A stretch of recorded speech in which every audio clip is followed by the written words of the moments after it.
I've been tasked today with talking about the myth of neutrality in education. So let's get into that. And if you've got any questions, I'm looking forward to them at the end as well, or in a break time, or later on as well, to talk about it. First of all, let's remind ourselves what is education. Steve taught us this, didn't he, at the Wilberforce Academy, from the Latin educare, to bring up, to train, to mold, to lead out. And immediately, when you think about that, the question is, where are you leading them, and what are you doing, and where is it going? What's the direction of it? And surely that direction can't just be neutral, is the point. And the key verse for this talk is this one from 1 Corinthians 10:31. So whether you eat or drink or whatever you do, do all to the glory of God. All right, whatever you do, all of it to the glory of God. So that's got to include education, number one. It's not only got to include education, it's got to include every subject in education as well, hasn't it? Right? So every subject, we've got to find a way to do it to the glory of God, and every subject can be done to the glory of God or not. C.S. Lewis said this: there's no neutral ground in the universe. Every square inch, every split second is claimed by God and counterclaimed by Satan. Every aspect of the world, every moment, every thought in your thought life, just think about that, right? Every aspect of your life, there's a battle over it. And there's nothing neutral. There's no neutral ground. There's no neutral space. And certainly education is not neutral. It's a battleground out there, a real battleground. And we've been hearing that. We've been losing it so far for the last few generations. So we need to take it back. So there's a battleground. There's always an assumed worldview behind education. But I want to think for a minute, what would a neutral education or a neutral curriculum actually look like? If we could do it neutrally, what would we do? Would we say, right, let's make this school neutral on the existence of God. Let's just be neutral about God. What are we actually teaching then? We're actually teaching that belief in God doesn't matter. That's actually what you're teaching. When you say, I'm going to be neutral about something, you're saying, this is not important. It's not important whether you believe in God or not. And that's actually what the children will learn. Not important, God not important. So it's not really neutral is the point. It's actually actively teaching a worldview that says God is not important. If you say that you're going to be neutral on the existence of God. Are you going to be neutral on morality? Surely not, right? Surely you're going to teach your kids some moral values. Surely there's some moral values going to be established in any school. And so surely you can't be neutral on morality. That's impossible. Neutral on worldviews? Can you really be neutral and say all worldviews are equal? No, you can't, because that's the worldview in itself, isn't it? Right? So if you say that, you're saying this is the right view. The right view is to say that all views are equal and other views are wrong. So you're teaching a particular view if you say that, right? So again, it's not neutral. What about this? Can you be neutral on the value of education? Surely not. Right? How can you be neutral on the value of education when you're trying to teach people? So you can't possibly be neutral on these things. So it's not possible to really be neutral. And my story is relevant to this because I was brought up in a Christian family and I was taken to school, taken to church every week, taken to youth groups as well. And by the time I got to secondary school, I was learning about all sorts of interesting things, science and so on. But the assumed worldview was scientism. In other words, science can explain everything. That was the assumption behind what I was being taught and how I was being taught. And so I picked that up for myself. And I started to accept this view and think, okay, we don't need God. I know I've been taught this at church and stuff like that, but obviously science really is better. Science is a better understanding. Science explains so many things, and therefore, we don't need God. And I became an atheist as a teenager as a result of this. And I even concluded that science, because science explains everything, then even free will must be an illusion. right? Because actually you need God for free will. I don't know if you realize that. But, so without God, you're going to say there's no free will. And if there's no free will, then there's no morality. And so you go down a very dark path like that. Now, the point is that no teacher actually said to me, there's no God. Right? Nobody taught me you should be an atheist. It was what I picked up and assumed and understood as the assumption, and therefore took it to its conclusion. And that's just what kids do. When you teach them, they will understand the presumptions and what you're saying behind it. And so, there's whatever worldview you assume behind your school, the kids are going to pick that up. That's the point. The kids are going to understand it and recognize it and take it to its conclusion. Right, so whenever everyone talks about neutrality, the first thing everyone says is, surely maths is neutral. Surely maths, you can't worry about maths. At least maths is neutral. We can maybe worry about all the other things. So I'm going to start with maths. Why not? Right? Because it's my favorite subject. And I did it as a degree in maths. And so let me tell you about maths. So I've got a question for you here. All right, it's not a very difficult question. It's not a trick question either. Here's one mathematical equation. I could have picked millions of mathematical equations. One mathematical equation, 5 plus 7 equals, amazing. Do you know, you could have picked an infinity of wrong answers and you all got exactly the right answer. That's brilliant. You're obviously well taught in maths. All right, so 5 plus 7 is 12. There's an equation.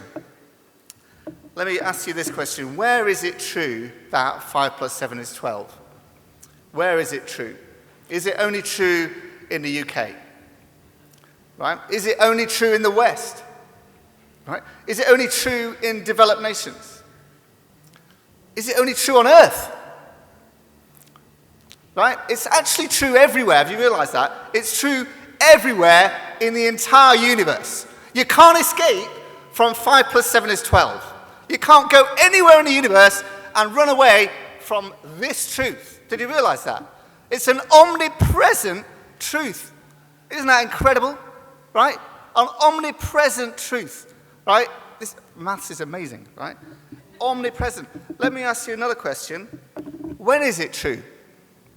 Is it just true today? Right? No, it was true yesterday, and it will be true tomorrow, and it was true 100 years ago, and it will be true in 100 years' time, and 1,000 years ago, and in 1,000. This is an eternal truth. Did you know that? I've just taught you something eternal. Well, you knew it already, but did you realize it was eternal? Right? An eternal truth. Maths. Incredible. Not only is it that, it's also immutable. No one will ever change this result. No mathematician in 1,000 years' time is going to come and say, that 5 plus 7 thing, we got it slightly wrong. Right?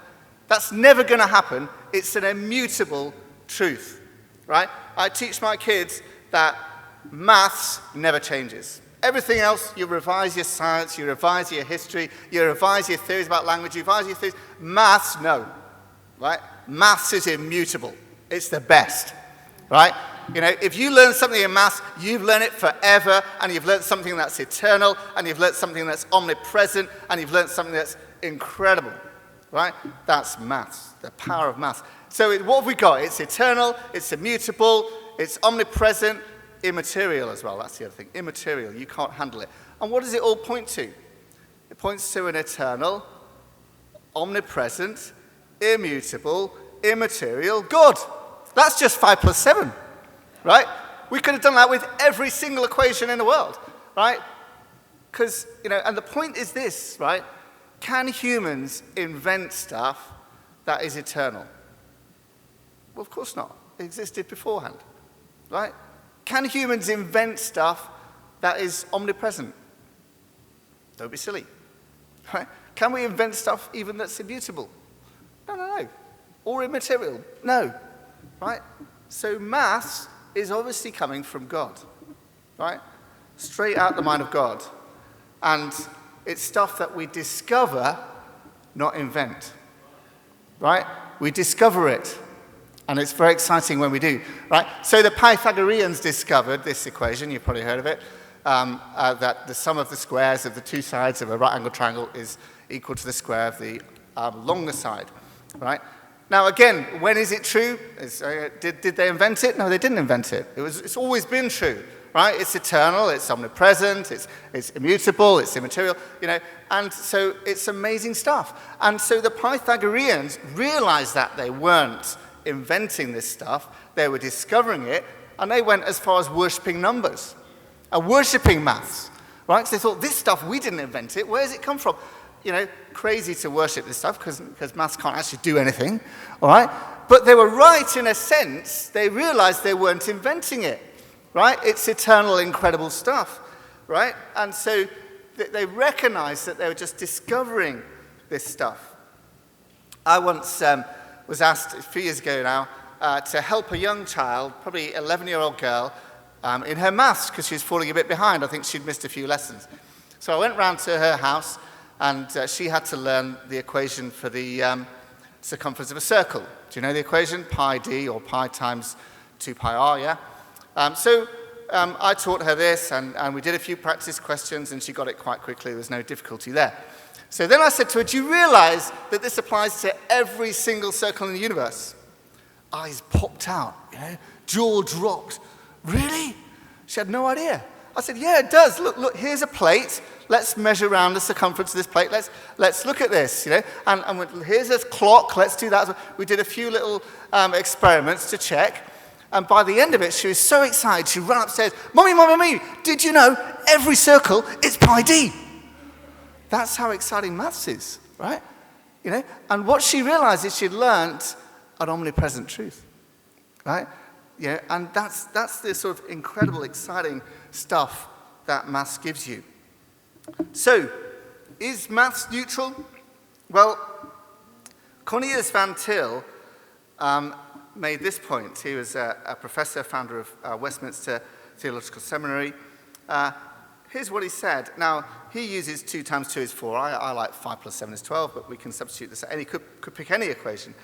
Now, the fact that 2 times 2 is 4 does not mean the same thing to you as a believer and to someone else as an unbeliever. When you think 2 times 2 is 4, you connect that fact with numerical law. And when you connect that fact with numerical law, you must connect it with all law. And the question you face then is whether law exists in its own right as an expression of the will and nature of God. Or is it an expression of the nature of God? Thus, the fact that 2 times 2 equals 4 enables you to implicate yourself more deeply in the nature and will of God. Do you see that? There's a Christian view of this truth, right? But when an unbeliever says 2 times 2 is 4, he will also lead to connect this fact with the whole idea of law, but he will regard this law as independent of God. Thus, the fact that 2 times 2 is 4 enables him, so he thinks, to get further away from God. That fact will place the unbeliever before a whole set of possibilities which may seek to realize his life away from God. You see the point here? If you think this is stuff we've invented, you're starting to think, I'm independent of God, right? If you think this is stuff that's clearly coming from a lawgiver, mathematical law gets to lawgiver, you're getting closer to God and you're recognizing God's place in it. Here's another quote from J. Gresham Machen. A Christian boy or girl can learn maths, for example, from a teacher who is not a Christian, and truth is truth, however learned. But while truth is truth, however learned, the bearings of truth, the meaning of truth, the purpose of truth, even in the sphere of maths, seem entirely different to the Christian from that which they seem to the non-Christian, and that is why a truly Christian education is possible only when Christian conviction underlies not a part but all the curriculum of the school. You're getting the point here. There is a Christian view of maths, actually, and it's worth recognizing that. Now, here's another mathematical principle, or if you like, we say moving on to logic. Logic and maths are very connected. The law of non-contradiction. A cannot be not A in the same time, same way. 2 contradictory statements cannot be true at the same time in the same way.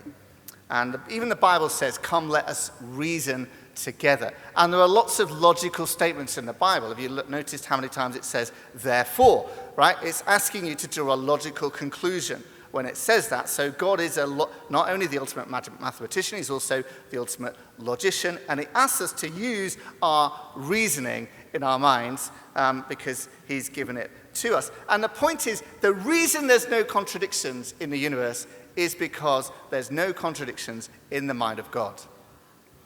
Recognize that, right? That's why there's no contradictions. And God has put this so heavily in us that everybody runs away from a contradiction if you point it out to them.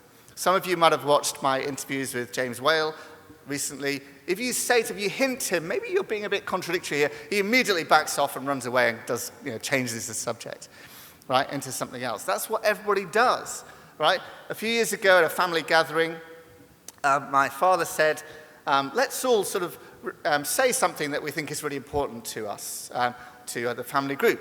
Not a bad idea. So we all said a few things, and my dad said, something that's really important to me is to recognize that you can't be sure of anything. Sounds very humble and pious, doesn't it? You can't be sure of anything. So I said, are you sure about that? And everybody started to laugh. That's right, because what's he going to say? Yes, I'm sure that you can't be sure of it. And surely not, right?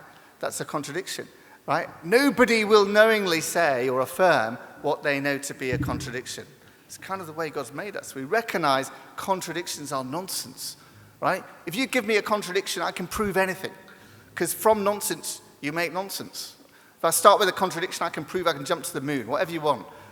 Nonsense makes nonsense, so we all know it, and so we run away from it. But really, it's a reflection of the mind of God. There's no contradictions in the mind of God, and that's how God has made the world. Now, this is the last slide on maths, I promise you. Okay, we're going to get on some other subjects, but indulge me a minute, because I want to share some advanced maths, which I think is really exciting. You might have heard of Godel's Incompleteness theorem. Anyone heard of it? Some people have, okay. So, Kurt Godel shocked the world in the 1930s when they were thinking we could build up a mathematical theorem for everything. And he proved that there are some true statements in maths that even though they're true, you can't prove they're true, right? And some people actually call these supernatural theorems, right? So there are some things out there that are true, but you can't prove they're true. God, man, it almost sounds like he's proving the existence of faith. And one thing that people think might be an example of this is the Goldbach conjecture. And the Goldbach conjecture says every even number greater than 2 is the sum of 2 primes. So 12 is the sum of 5 plus 7, right? And we've proven that every even number up to 10 to the power 18 can be expressed as a sum of 2 primes. But nobody's proven it for every. There's infinitely more even numbers than that, right? Nobody's proven it for every. But they think it probably is true, and it might even be a supernatural theorem, right? Because we can't prove it. But even if that isn't one, there definitely are supernatural theorems out there, and so maths kind of proves the necessity of faith, that some things are true, but they can't be proven. Isn't that amazing? Yeah? You're not looking as amazed as you should be, And do you know here, this is a news story from June last year. Now maths is racist. Educators condemn $1 million dismantling racism in maths program funded by Bill Gates, which tells teachers not to push students to find the correct answer because it promotes white supremacy. Crazy, right? Have they not realized that maths is eternal and omnipresent and all this stuff, there isn't a neutral perspective on maths, and this is about as crazy as you get in it, right? So you need to have a God perspective on maths. Right, let's move on to science, because science is completely different. Well, perhaps not entirely, but it's very different, isn't it? And science, I showed you this slide, I think, in Wilberforce Academy, the assumptions behind science. Science requires belief in a real world out there. Science requires underlying nature of the world to be orderly. Science requires belief in objective truth, laws of logic and maths. Science requires human sensory and cognitive faculties to be reliable. And discoverable laws of science really require a lawgiver. That's actually what science points to. So maths points to God in one way, science points to God in a slightly different way, but a similar way. And as C.S. Lewis said, men became scientific because they expected law in nature. And they expected law in nature because they believed in a legislator. Yeah? Scientific laws point to a scientific lawgiver. And for the 13th century to the 18th century, virtually every major scientist explained his motivation in religious terms. So this isn't a maths equation, this is a science equation. Yeah? So I'm off maths. But of course, it's not really. It's a maths equation as well. And this is Newton's universal law of gravitation, which I remember learning at school. And what it says is that the force between any two objects in the universe is proportional to their two masses divided by the distance between them, squared, the square of the distance between them. So the force between me and that speaker there can be calculated using this equation. Or the force between me and Belgie and the camera there can be calculated. There's a force between everything in the universe like this. Isn't it incredible? Right? Everything in the universe. And obviously, because the Earth is so big and has such a big mass, and I'm so close to it, that is far away the biggest gravitational force on me at the moment.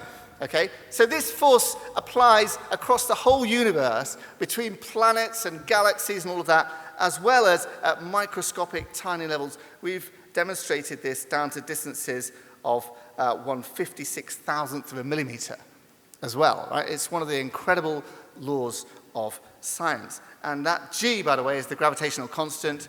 And you should know, if that G was just a tiny bit bigger than it is, the whole universe would collapse into a black hole.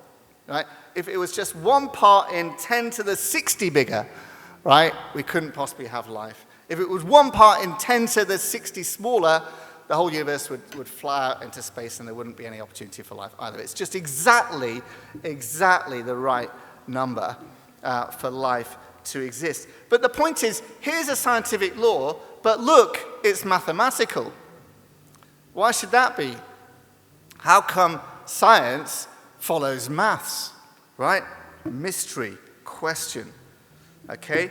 When Galileo was around, this was a big debate, because Galileo was saying, I've found some mathematical equations that govern the planets and things like that, right? So look at what a philosopher, professor of philosophy at the University of Pisa said in response to Galileo in 1613.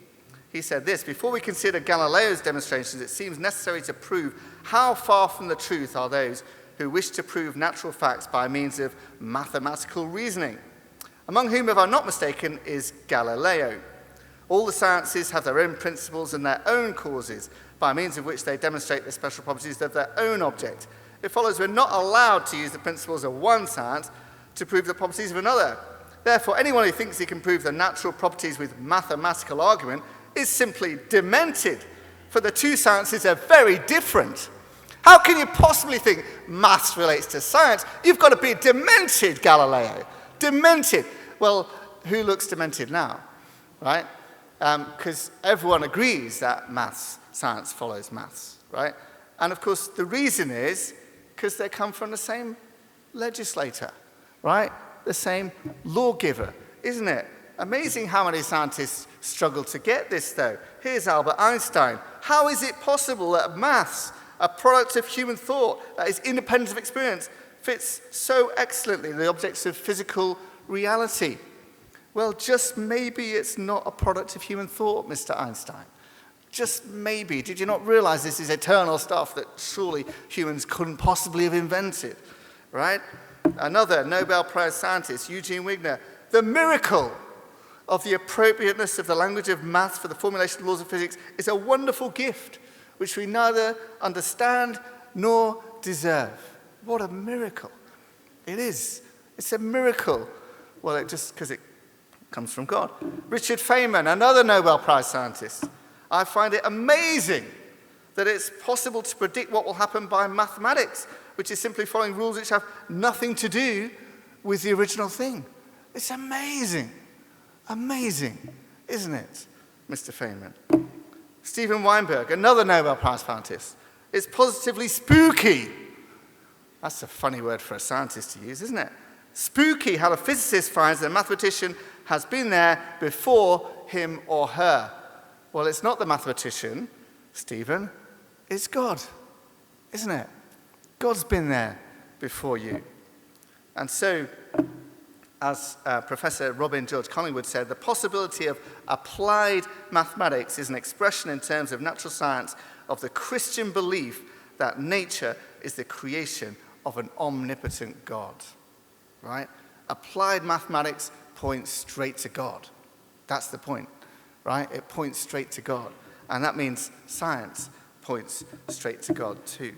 And of course, there are other aspects of science that it's worth thinking about. Design in science points to a designer, doesn't it? Obviously, right? So, that points us straight to God. And in fact, Romans says this, doesn't it? For his invisible attributes, namely his eternal power and divine nature, being clearly perceived ever since the creation of the world in the things that have been made, so that they are without excuse. So from the things that are made, that's from creation, it's clear that there's a God.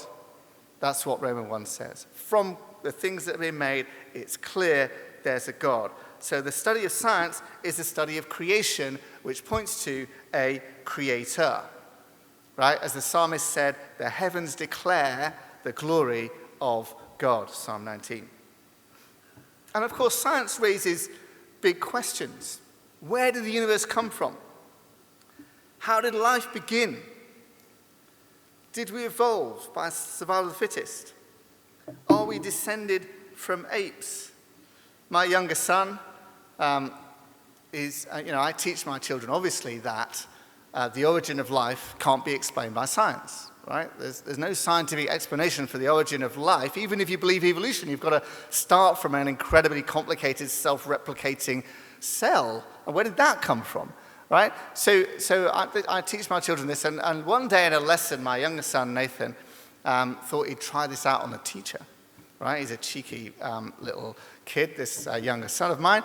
So he, in a relevant lesson, he said to the teacher, "So, sir, where did life originally come from?" And the teacher thought for a minute and then said, "Came from the mud in the ground." From the mud in the ground? That was his answer. From the mud in the ground? What sort of nonsense is that, right? That's absolutely crazy. Of course, Nathan came home and told us, and we had a good laugh at what nonsense they have in the schools. How can you possibly explain the origin of life and say it came from the mud in the ground? And Nathan totally realized it and could see that, yes, Daddy, you're teaching me sensible stuff. These teachers are nonsense.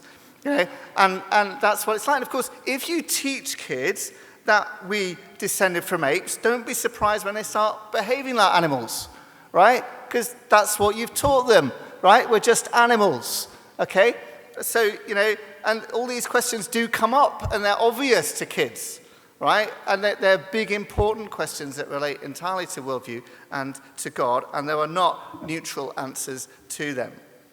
Okay, let's look at a few more subjects as well, to just think about them. Every subject you could do a whole talk on, right? About, a godly perspective, a Christian perspective on each subject. I'm just giving you a taster, but every subject you could do a whole talk or a book about it. English language that people study. Well, of course, God is a communicator, and God actually communicated to us in language. Isn't that amazing, right? And in ordinary language, He's communicated to us. And we are communicators because we're in the image of God, right? So we communicate. And it's an amazing thing that I've got a consciousness in here, and you've got a consciousness there, and we can actually communicate between us. An incredible thing, and it's part of being in the image of God. And language follows rules. Guess where they come from, I wonder? Okay, language follows rules. And, it's a remarkable thing because nobody's ever explained the evolution of language, right? How come we've got so many languages? How did that happen? And languages, don't be real, languages are actually getting simpler rather than more complicated. They're devolving. We used to have all these these and thous and therefores. We don't have that anymore. We scrapped it. We get it simpler. So how do you explain that from an evolutionary perspective of languages? Anyway, we could go on and on about this kind of thing. So you get the idea there's no neutral perspective on this. English literature, again, very important to realize we can understand the author's intended meaning in the text. It's not just perception. It's not just your own interpretation. There is an author's intended meaning that we need to think about. Every text communicates from within a particular worldview. So let's recognize that. The text itself isn't neutral. It's trying to communicate something. It's coming from a particular worldview.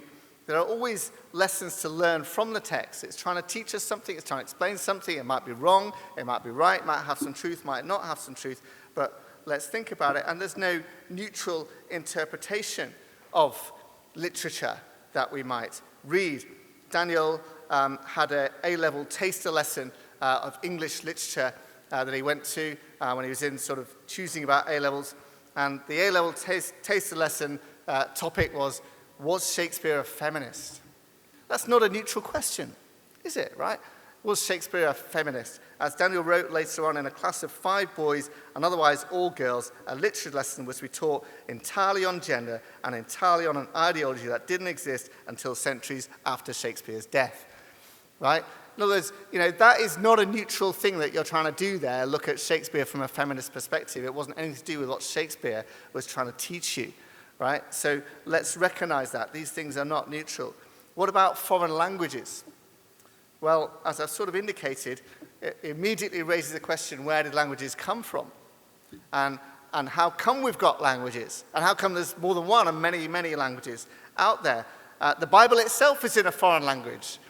So what do we think about that? But of course, faithful representation in translation is possible, is the key thing there to recognize it. And there's all these rules and regulations about language. And so language isn't neutral either. So let's move on to art. And of course, there's a whole lot you could say about art as well, but art really raises the question, is there beauty in the world? Well, God is the ultimate artist, isn't he?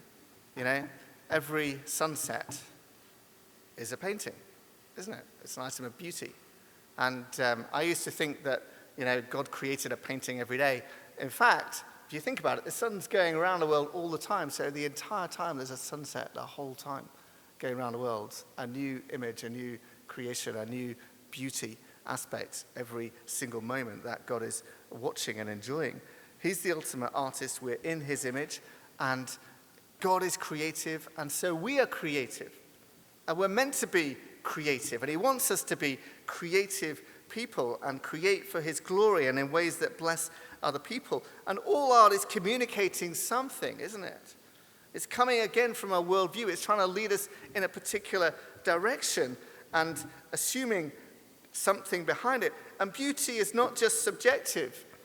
There's objective beauty. There's objectivity beauty. Some things are more beautiful than others, and that's not just my sentiment. That's an objective statement out there. Look at this, for example. Is this beautiful? Right? Is it art? Do you know, this is actually held up as one of the great, amazing, most profound artist things in the 20th century, this image. Right? I've seen a video online, you can look it up, and an American educator paid for by the American government is teaching Afghanistan tribal leaders about how wonderful Western civilization is, right? So the Americans are trying to encourage the Afghanistans how amazing Western civilization is. And she gets to this image, and she shows it to the Afghan leaders and says, this is one of the great achievements of Western culture. And the Afghan leaders are a little bit bemused, shall we say. It's all men, of course, and she's a woman, and she's trying to say this. And you sort of think, well, it's no wonder we didn't win the hearts and minds in Afghanistan. If this is what we held up as a great example of Western culture, right? And how did we ever get to this point where, as a culture, we think that this is a great example of Western culture? Surely that in itself says that we are dying as the West if we think that, right? Surely that must be the case. But there is objective beauty in the world. That's a photograph of mine. Can't see it very well there, can you? But I'm really trying to say that there's beauty in creation. But of course, Paul says in Philippians 4, verse 8, finally, brothers, whatever is true, whatever is noble, whatever is right, whatever is pure, whatever is lovely, whatever is admirable, if anything is excellent or praiseworthy, think about such things. The point being that it's assuming objective loveliness, objective admirable, objective praiseworthy things, because there is objectivity in all of those aspects of life, and it's not just subjective. And you may remember I showed you this slide at Wilberforce Academy about how the BBC motto is based on Philippians 4:8. And they said they intended when they set it up, and their prayer was that it would bring forth a good harvest, and all things hostile to peace or purity may be banished from the BBC. and that the people inclining their ear to whatsoever things are beautiful and honest and good report may tread the path of wisdom and uprightness. So they set up the BBC to magnify good things and advance true and good things. But now it's not doing that, is it? Right? It's moved away from that. But the point is that in broadcasting and media generally, everything is pointing some way or other. It's got to be evangelistic for some worldview.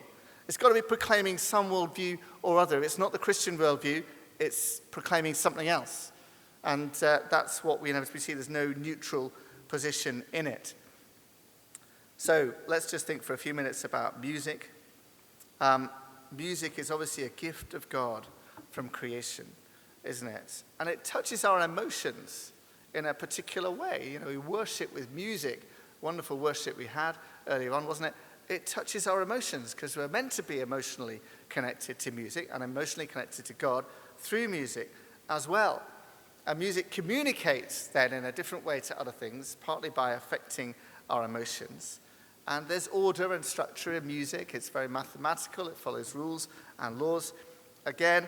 And there's objective skill and objective beauty in music as well. It's not all just subjective again.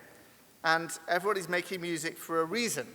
They're doing it for a reason. They're trying to communicate some particular message, some particular worldview, some particular thing. They're trying to say something about the world. So it's not neutral, ultimately. Remember, the biggest book in the Bible is a songbook, isn't it? The Psalms, right? That's how important music is to God and how involved God is in music, and there's skillful musicians in the Bible as well. So, history, well, again, history, you know, it's got to come from a bigger perspective, hasn't it? All of history fits into his story, God's story, doesn't it, ultimately? The Bible is a history book, isn't it? Right? It's history. That shows how important history is to God. Telling the truth about what happened in the past is history, and it's his story. There is objective truth in history. Again, there are lessons to learn from history, and there's no neutral perspective on history either. I don't know if some of you may know about this trial that happened in the year 2000. Deborah Lipstadt wrote a book about Holocaust denial, and she accused David Irving, the chap pictured there, of being a Holocaust denier, and said that he's a bad historian and he's a Holocaust denier. So David Irving sued Deborah for libel about this. And so there's a trial that came in London, a big high-profile trial, and it rested on whether the Holocaust happened as a historical fact or not, whether the Nazis deliberately and systematically killed hundreds of thousands, millions of Jews or not. And it was so basically the trial was determining a historical question. And much to the disappointment of Deborah and many other Jews as well, the lawyers concerned said, we're not going to let anybody who's still alive give a testimony in this trial, because they thought that under cross-examination, somebody might be able to, find some contradiction in their report or some faulty memory or something, and they could be ridiculed. So they said, we're not going to put any live witnesses into the stand. We're only going to look at historical documents. So the trial then rested on whether you can prove what happened in history without any eyewitnesses to come and interview about it. Right? It's a remarkable trial. I've read 3 books about it. I think it's a really interesting and fascinating thing to look at. Richard Evans, professor of history at Oxford, wrote a book about it, and he said this: the trial demonstrated triumphantly the ability of historical scholarship to reach reasoned conclusions about the Nazi extermination of the Jews on the basis of careful examination of the written evidence. It vindicates our capacity to know what happened after the survivors are no longer around to tell the tale. It shows that we can know beyond reasonable doubt, even if explaining and understanding will always be a matter for debate. And so again, it kind of showed there's objectivity in history. You can't just make out your own interpretation of it. And of course, we try and say in the sort of postmodern world that we live in, you can only really talk about history if you have a shared experience of it. This professor of history here says only those who share the group identity and have lived experience, whether seen as biologically given or socially constructed, can know what it means to be black or a woman or blue color or ethnic or something like that. And of course, Richard Evans says well, if you go down that route, then the only history I can ever write is my autobiography. And that's it, right? That's the logical conclusion of that. So actually that's false. We can all look and understand and read about and reach conclusions about what happened in all different aspects of history. So there's no neutrality there. And so history is a stage.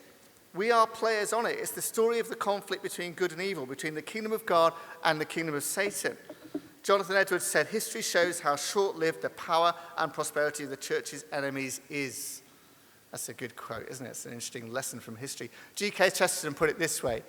He said, 5 times in history it seemed like the church had gone to the dogs. Every time the dog died. That's the lesson from history. You know that the gates of hell will not prevail against the church. Jesus taught it, and it's happened. Augustine said, in this world there are 2 cities. These 2 cities remain intermixed, intermingled with each other, and they're finally separated at the last judgment. And so ultimately we've got to see ourselves as playing a role in history. We're part of this story, aren't we? We're not neutral in it. We're not just observers. We're in it. We're involved inescapably. We can't get out of it. We're playing a role, and so we need to look for God's perspective, and how will historians look back and see what we did in our generation, the difference that we made in our generation. And I've written a couple of chapters in a history book as well about trying to look at God's role in history.